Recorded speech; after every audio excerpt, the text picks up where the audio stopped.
लोकसभा में पास हो चुका है वक्फ संशोधन बिल। 12 घंटे तक बहस चली और उसके बाद बिल पास हुआ।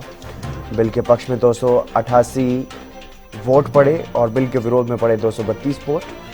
आज राज्यसभा में भी पेश किया जाएगा वक्फ संशोधन बिल। राज्यसभा में आज हंगामे के आसार हैं, जिस तरह से कल लोकसभा में देखने को मिला। काफी हंगामा देखने को मिला, पक्ष विपक्ष में तीखी नोकझोंक और तीखी बहस देखने को मिली। कई मंत्रियों ने भी जवाब दिया। केंद्रीय गृह मंत्री अमित शाह ने भी कई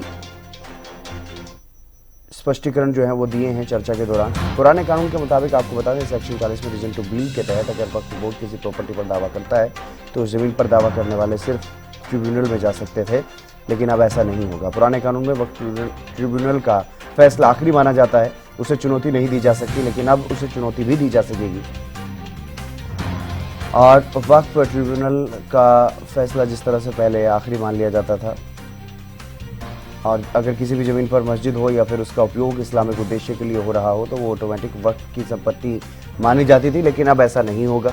वक्फ बोर्ड में महिला सदस्य की भी पहले एंट्री नहीं थी, लेकिन अब उसमें महिलाओं को एंट्री मिल सकेगी और दूसरे धर्म के भी बताया जा रहा है उसमें सदस्य होंगे। तो वक्फ बोर्ड का जो बिल लेकर के आए हैं, संशोधन बिल जो लेकर के आई है सरकार, उसमें कई सारे महत्वपूर्ण बदलाव किए गए।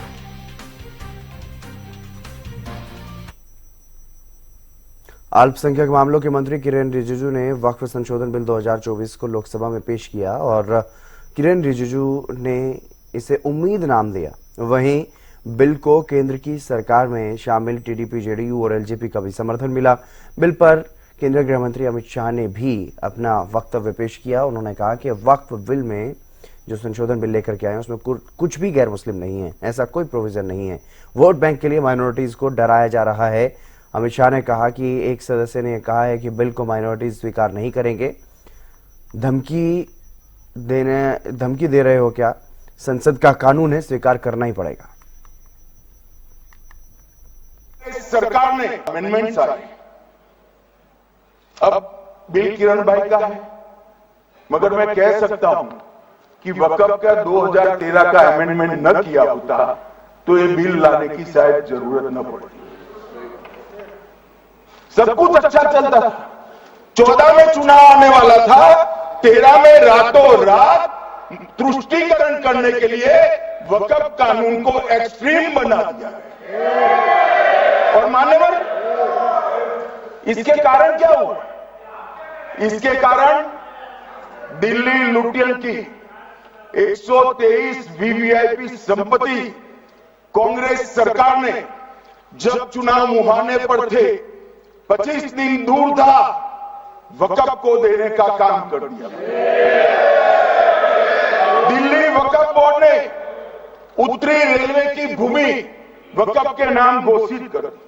हिमाचल में वक्फ की संपत्ति बताकर उस पर अवैध मस्जिद बनाने का काम किया। 250 हेक्टेयर क्षेत्रफल वाले 12 गांव पर वक्फ का स्वामित्व हो गया तमिलनाडु में। और मान्यवर, तमिलनाडु के 1500 साल पुराने तिरुचेंदुरई मंदिर की 400 एकड़ भूमि को वक्फ की संपत्ति घोषित कर। जब मंदिर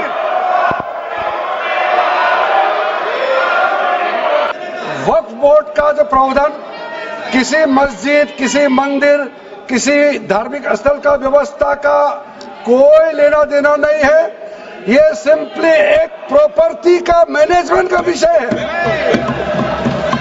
ये कोई मुसलमान अपना ज़कात देता है, फितरा देता है, उसको हम पूछने वाला कौन होते हैं? फर्क जो है, अगर समझ में नहीं आते या जानबूझ करके आप नहीं समझना चाहते हैं तो मेरे पास इसका कोई इलाज नहीं है।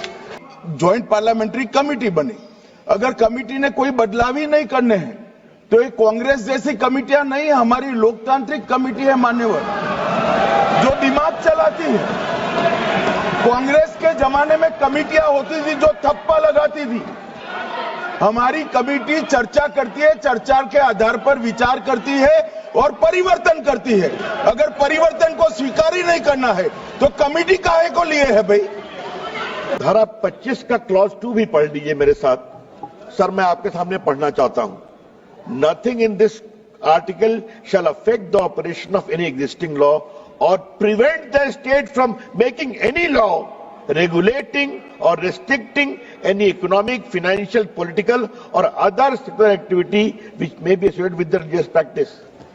तो अगर वक्फ की जमीन बर्बाद हो रही है, अगर वक्फ की जमीन लूटी जा रही है, अगर वक्फ की जमीन हड़पी जा रही है, तो संविधान की धारा 25 यह अधिकार देता है कि कानून बन सकता है। तो कृपया करके कोई अगर आप धारा संविधान की कोट करते हैं,